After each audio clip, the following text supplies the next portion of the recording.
RV Vagabond Jerry, and I made it to New Orleans. And what I'm going to show you in this video is two things. I'm here at the Musical Legends Park, which is right in the middle of the Bourbon Street Party District, where all the famous bars and clubs are. It's a small little park where they have some live music and some statues of some of the musical legends. So let me show you around here, and then I'm going to go to the New Orleans Pharmacy Museum and see what they have there to finish up the video. And then I'll end the video by showing you where I am camped out for a week while I'm here in New Orleans. So let's take a look. It's just this little square. It says there Musical Legends Park, and there is an outdoor restaurant in there. And here is their menu, and you can hear all kinds of noises, music, and banging out here on the street.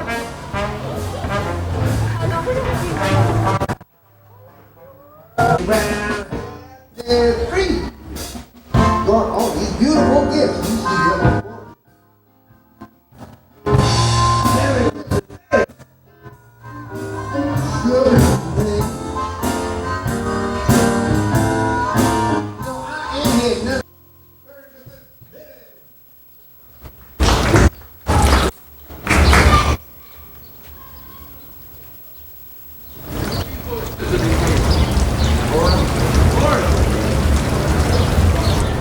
This guy is being crowded in by the plants.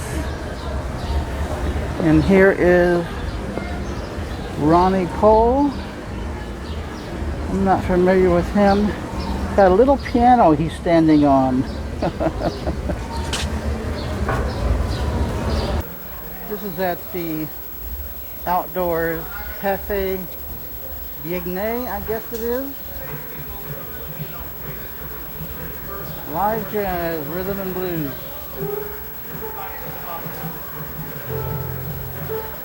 Irma Thomas is a famous lady in New Orleans. This is Louis Prima.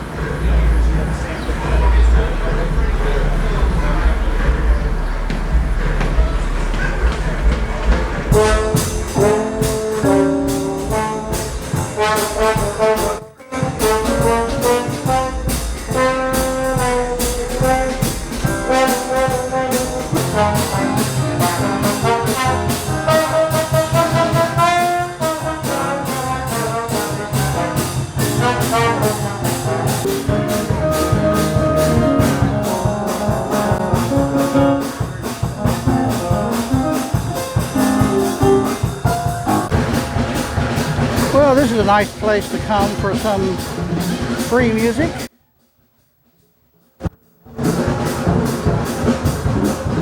Well, now I'm going to go into the, as it says here, Historical Pharmacy Museum, or the New Orleans Pharmacy Museum. This is the Pharmacy Museum, which is only 4 blocks from that Musical Legends Park. Look at this antique soda fountain. Here's some details on it. Louis something, registered pharmacist. There's the man. That's okay. I was just about to say, ladies, you're close. Thank you. Y'all have a good rest of your day. Wow, look at all those. It's not very well lit in here, but my camera does pick up low lighting pretty well. Look at all those labels on the bottles there.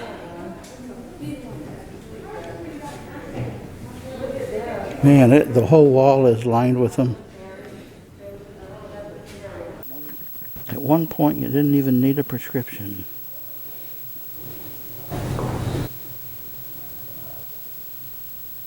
And this, believe it or not, is how they used to do prescription files. Just like that. In that book.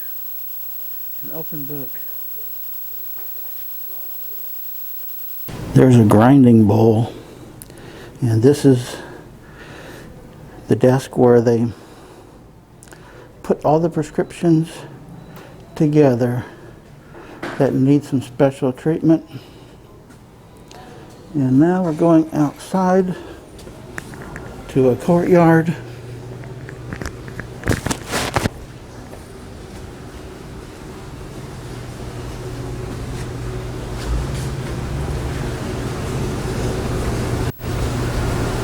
Well, there doesn't seem to be much special about the courtyard.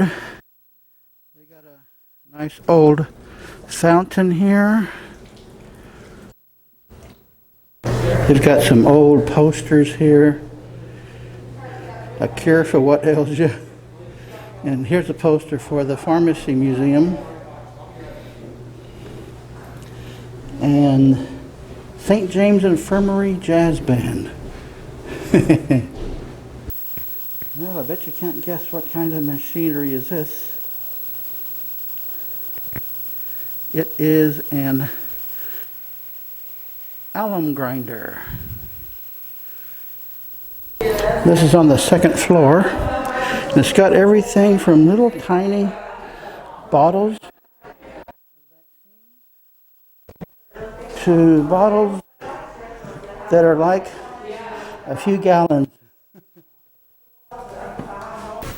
Here's a poster for some wine that fortifies and refreshes your body and your brain and restores health and vitality.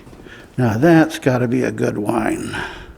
Here's another collection of bottles, some empty, some partially full. And here's some really old eyeglasses, or as they used to call them, spectacles. Various medical tools here. Look at those scissors. It's actually forceps. All sorts of things here. Here's an old scale in this case. Boy, I hate those glass things behind glass, but in museums you just gotta do it to protect them, or people would destroy things. Various kinds of scales here, various sizes. Well, here's one that's not behind glass.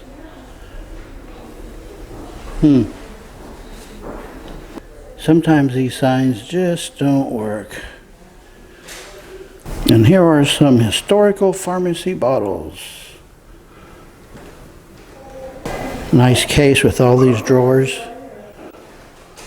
Pyramid suppositories, they call it.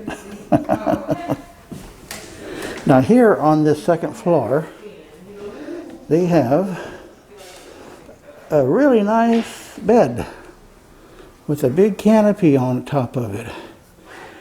So I'm not sure if this was the pharmacist's personal living quarters, or maybe there was a doctor here who would see patients on the second floor of the pharmacy. I bet that was it. Oh, that's a strange seat for a chair. And next to the bed is a collection of bedpans. You ever seen a bedpan collection before in a museum? Oh, there you go, folks. Got an old wheelchair. Yeah, I think this was definitely a doctor's office. And in case you need instructions how to bathe, here you go. Just read that and you'll be able to figure it out. 1851 article entitled How a Lady Should Wash Herself. Well, that's about it, folks. There's a lot more to see if you've got time to look into these things a lot closer. And there's a cash register from 1903. This is a little ways southwest of New Orleans, and right over this levee is the Mississippi River. And right down this street, which is Michael Street, is the RV park where I'm staying while I'm here in New Orleans. I've been here a couple times before, and this is where I stay whenever I'm coming through New Orleans. There's only one row of RV spaces, but it is a long row. It's a no-frills RV park, which is what I like. And it's about half the price of the larger RV parks in the New Orleans area. It's $30 a day, $150 a week, and $450 a month. And all of those three rates include electricity. No extra charge for electricity, even on the monthly rate, which is extremely rare. They have 50 amp hookups, water, and a sewer dump. So it's full hookups. And next year I plan on staying here for a whole month when I come for my first ever Mardi Gras. So you might check this out if you're coming in to New Orleans. Hope you enjoyed the video of the other two things to see in town. Good day, folks.